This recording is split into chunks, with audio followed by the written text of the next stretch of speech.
siempre, no hace falta que le presente a César, pero sí le presento, pero es una cuestión formal, ¿verdad? Ex ministro de Hacienda, economista y presidente de banco. Así que, bueno, César, ¿por qué viene Cristalina Georgieva nada menos a nuestro país? Pudiendo irse a tantos otros países, ¿qué pasa acá? A ver, indudablemente que ella dirige una institución que atiende a más de 200 países, ¿verdad? Donde probablemente Paraguay sea uno de los porotitos más chiquititos dentro de ese conjunto en términos económicos. Yo creo que es un poco un reconocimiento a la disciplina y a las buenas políticas económicas que el país ha sostenido ya por 2 décadas en algunos casos, incluso en el Banco Central creo que más tiempo. Mucho de ello también con apoyo del propio Fondo Monetario Internacional, porque hemos tenido acuerdos con ellos o siempre han tenido un monitoreo muy cercano a lo que la forma que manejábamos la política económica en Paraguay. Y creo que viene a reconocer un poco, estas buenas políticas han tenido buenos resultados en Paraguay, porque uno mira la economía hoy, incluso la situación de nuestra gente ha mejorado sustancialmente respecto a lo que había ya por el año 2000, 2001, 2002, ¿verdad? Es un reconocimiento, yo creo, y poner un poco de Paraguay en la medida que ellos vienen a estos lugares, estos países más pequeños que somos poco considerados normalmente en el mundo por nuestro tamaño. Cuando ellos vienen es como que la lupa se pone un poco sobre un país pequeño y nos expone y expone de hecho lo bueno que tiene el país hacia el resto del mundo. A mí me parece que ha sido positivo y muy importante. Yo creo que es muy importante, o sea, perdón, porque me olvidé de presentarle a la señora Georgieva. Y si tenés una foto, Iván, por ahí, si rescatás, de Cristalina, ella es la presidenta del Fondo Monetario Internacional. Y realmente tuvimos una visita importantísima estos días y yo tengo que decir esto, César, a lo mejor, yo creo que pasó un tantín desapercibida, te diría. Sí, llamó la atención por la relevancia, porque vino también con el presidente del Banco Interamericano de Desarrollo, que también es un banco muy importante. Ilan Goldfin. Ilan Goldfin, un brasileño que está dirigiendo el BID desde hace unos meses atrás. Un excelente economista, además, era uno de los principales economistas del mundo, un brasilero muy reconocido.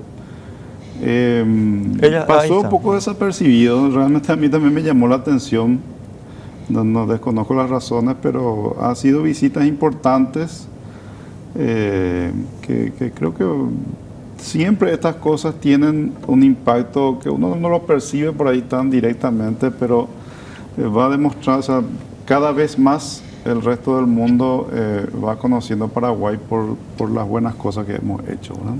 Ahora, César, yo tengo acá algunos materiales, algunos recortes de prensa que me van a servir para ir un poco delineando algunas de las cuestiones sobre esta visita en particular, ¿verdad? Y empiezo con la cuestión que creo que es más general, ¿verdad? Porque tanto Georgieva como Goldfin, ¿cómo se pronuncia? Goldfin. Tanto Georgieva como Goldfin le plantearon al ministro Fernández Baldovino la necesidad de avanzar con reformas estructurales que impulsen la productividad económica y la mejora del gasto. ¿Esto qué significa? O sea, vos y yo sabemos, pero ponerlo en castellano simple. En castellano simple, algo que venimos hablando nosotros, o sea, en esto yo creo que hay una coincidencia plena entre los economistas locales, digamos, paraguayos, incluso gente del gobierno y gente no del gobierno, digamos, ¿verdad?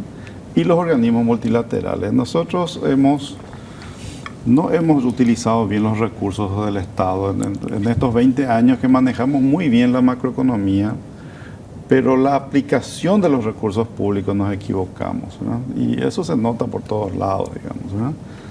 Necesitamos mejorar eso porque una plata que aportamos todos que no produzca resultados para todos porque se dilapida o se gasta mal es un costo, una carga, una mochila pesada para una economía que además, como tenemos pocos recursos, tendríamos que hacer lo contrario, como que tendríamos que aplicar en aquello que genera más impacto para la gente y para el funcionamiento de la economía en su conjunto. A eso se refiere, ¿verdad?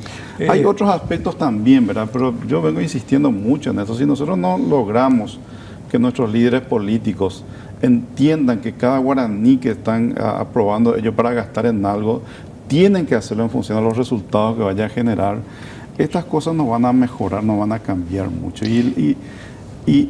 Los servicios públicos son la principal barrera hoy para el crecimiento y el desarrollo del país en los próximos años, ¿no? Claro, mira, yo la vez pasada estaba haciendo una pregunta con la gente del Banco Central del Paraguay, ¿verdad? Acerca con el viceministro Charotti. Pues, Sí, ahora de economía. Sí, con el viceministro Charotti. Y estábamos hablando acá mismo en el programa y yo le planteé, César, una cuestión numérica que quiero chequear un poco contigo, que es la siguiente. A mí me llama la atención de que a pesar de los índices comparativos son buenos, digamos, si vos pones al lado de Argentina o de, qué sé yo, de los otros países de América Latina, estamos bien, ¿verdad? Pero acá, César, nosotros estamos hablando de un PIB de 35.000 a 45.000 millones desde hace 15 años, desde que yo me acuerdo. Y la cuestión que yo me pregunto es el mismo plazo generacional que le permitió a Corea del Sur convertirse en una superpotencia económica en un país desarrollado. Y nosotros estamos ahí, entre 35 y 45, y estamos ahí. Ese es el mal uso del dinero público, según entiendo yo. Así mismo, o sea,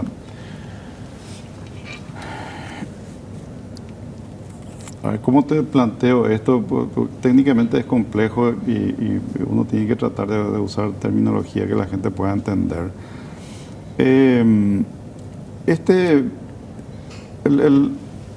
Esta gente que nos visitó habla de productividad porque justamente en estos 20 años, si bien la economía ha crecido, tuvimos un crecimiento relativamente importante, pero ese crecimiento se basó mucho porque ampliamos el cultivo de soja, o sea, amplió la cantidad de ganado, qué sé yo, cosas todavía de una economía muy primaria.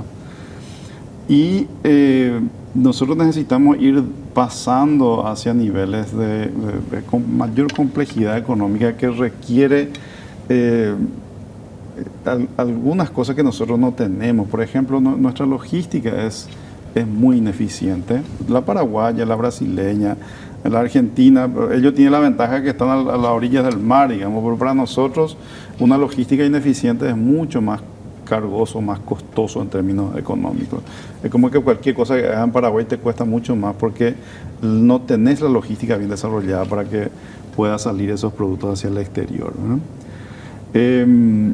Nos falta mejorar la capacitación de nuestra gente. Nuestra gente con la formación básica que reciben pueden hacer algunos trabajos también muy básicos, pero cuando vos requerís por ejemplo, trabajos mentales un poco más complejos, ¿verdad? Ya cuesta mucho, o sea, la cantidad. Cuando uno busca empleo, yo lo hago todo el tiempo por la función que desempeño en el sector privado, cuando vos vas subiendo en la escala de capital humano que vos necesitas, se va acabando muy rápidamente la cantidad de personas. O sea, es una pirámide muy puntiaguda. Es muy puntiaguda. Es como que es una base muy grande y después allá acá arriba es muy chiquitito, ¿no? Y esas cosas, lo que mencionaste Corea del Sur y lo que hizo bien Corea del Sur justamente fueron esas cosas, ¿verdad? Invirtió mucho en logística y también invirtió mucho en educación allá por la década del 60, 70 y que le empezó a generar resultados en la década del 90, cambiando drásticamente la capacidad de desarrollo que tiene el país. Finalmente, incluso más allá que la infraestructura, la calidad de la gente es muy determinante, ¿verdad? No, yo diría que es un factor mega determinante. Insustituible, de hecho, ¿verdad? Insustituible. Por eso, o sea, quiero ir desgranando un poquito y voy a entrar en temas espinosos, te aviso, Sí, porque yo no me escapo de los temas. No, yo sé. Esa es la razón por la que a mí me encanta hablar contigo. Acá, cuando hablamos de logística, podemos sintetizar o podemos reducir esto a la hidrovía y los trenes, por ejemplo. Sí, lo principal. Sí. La hidrovía es lo que nos ha permitido llegar hasta acá porque es un transporte de bajo costo. Su problema es que es de alto riesgo porque no es continuo en todo el año. Pero ahí voy, César, perdóname. Sí. Ese es para mí el punto del mal gasto público. Sí. Perdón que te haya interrumpido, pero coincido contigo, pero si vos mirás, por ejemplo, la cuenca del Danubio o la cuenca del Mississippi, Missouri, o la del Yangtze en China, no, lo que vas a encontrar de diferencial con nuestro país es que eso está calado para que la navegación no tenga ningún riesgo. Se puso guita y se puso dinero. Y acá nosotros no, nosotros estamos, o sea, si fuera yo creyente te diría porque Dios puso el río. Es que nos jugamos mucho a que Dios siempre nos ayuda todo el tiempo, ¿verdad? Y no prevemos de que eventualmente en algún momento Dios por ahí se está ocupando de otra parte del mundo y se olvida un poco de nosotros y tenemos problemas, ¿verdad? En este momento están los expertos en el tema están diciendo que segundo semestre vamos a tener una logística muy, muy complicada, ¿verdad? Y imagínate que con sistemas de trabajo como Just in Time, por ejemplo, que los japoneses desarrollaron mucho y que prácticamente en todo el mundo está en boga en los últimos años, ¿verdad? ¿Cómo vas a trabajar en Just in Time hasta asumir compromisos de ese tipo si vos no tenés seguro de que el río va a estar todo el tiempo? O sea, eso nomás ya te descalifica para muchos de los procesos industriales que necesitan integrarse a ese tipo de cadenas, ¿verdad? O sea, son cosas realmente importantes. Para ponerlo en castellano, perdón. O sea, entregar el producto a tiempo. Exactamente. Te comprometes a las 5 de la tarde del viernes 26 de julio va a estar, ese producto tiene que estar 5 o 10 minutos claro, antes. Y no podemos depender de si el río está alto o bajo. Así mismo, eso, ¿no? Y el ferrocarril es el otro que no existe luego. Claro, ahí voy, porque, bueno, yo te diría que lo del río es una torpeza en la dirección de los recursos de inversión, ¿verdad? Refleja nuestra inutilidad. Sí, porque eso... O sea, no hay mucha plata siquiera. Ahora, lo del tren, yo te diría lo siguiente, pero el tren fue boicoteado en Paraguay, César, por actores económicos. O sea, yo no sé si la gente, si me permite un segundito, nosotros teníamos una compañía inglesa que desarrollaba el tren de la principal vía económica del Paraguay en la primera etapa del siglo XX, Asunción-Encarnación. Y esta era una vía de pasajeros y carga, porque era la principal vía comercial. Pero aquí ocurrió algo, amigas, amigos, que yo creo que no está bien, ni siquiera FEPASA estudia bien el problema, y hay que estudiarlo. Y es, el tren se dejó caer adrede. Stroessner nacionalizó el ferrocarril paraguayo, supuestamente para asegurar su rol estratégico, y lo que ocurrió fue que un cierto empresariado, digamos, entre comillas, que tenía influencia política, simplemente dijo no, el tren no, los camiones, porque con los camiones nosotros vamos a ganar plata, no con el tren. Entonces, César, y termino con esto, yo creo que esa situación no cambió mucho todavía. No cambió, yo creo, porque yo no veo mucho convencimiento. Yo creo que todos compartimos que es una infraestructura muy fundamental, pero cuando vos querés llevarlo hacia la práctica, incluso para considerar formas de viabilizar ese tipo de proyectos, ya empiezan los cuestionamientos de muchos sectores. Pero sabemos que es una inversión, es una infraestructura de alta inversión. Eso es categórico, pero también tenemos que saber de que es una infraestructura habilitante para la competitividad industrial del país, ¿verdad? Entonces, ¿querés ser un país industrial? Bueno, señores, tenemos que invertir en aquello que nos habilite para poder ser industrial. Porque con esta infraestructura que tenemos no somos competitivos. O sea, para algunas cosas sí, digamos, pero para muchas otras cosas no. Pues yo te diría incluso, pero vos ya estás en un estadio más elevado. Yo te he dado una cosa mucho más básica: transporte de soja, transporte de ganado. Sí, o sea, incluso las materias primas que estamos produciendo, sí. Pero sí, para ese, ahí claramente que el costo es crítico. O sea, una soja que te puede vender por $400, de repente si el costo de transporte es 200, ya no es viable, ¿verdad? O sea, entiendo eso, pero yo para pasar de esta economía más agropecuaria a una economía más industrial es muchísimo más crítico. A eso es a lo que me refiero, ¿eh? Y yo creo que intereses particulares no pueden nunca estar por encima de estas cosas que finalmente van a terminar beneficiando a los propios que están oponiéndose, ¿eh? Lo que pasa ahí una economía, o sea, una economía de 35 mil millones es muy distinta a una economía de 80 mil millones. ¿Eh? Absolutamente. O sea, César, no, espera. Y yo sé que vos articulaste estas tensiones en tu época de ministro, pero esa es una construcción de las más difíciles, en el sentido de que hay que, a ver cómo decirlo, los operadores políticos tienen que internalizar la situación. Ahora, ¿cómo internaliza la situación un operador político que está ganando plata con el status quo? Y los economistas le llamamos a eso la economía política, digamos. La economía política es normalmente lo que le mantiene a la mayoría de los países en una situación de subdesarrollo, ¿verdad? Porque la gente que está teniendo beneficios con un régimen específico, digamos, ¿verdad?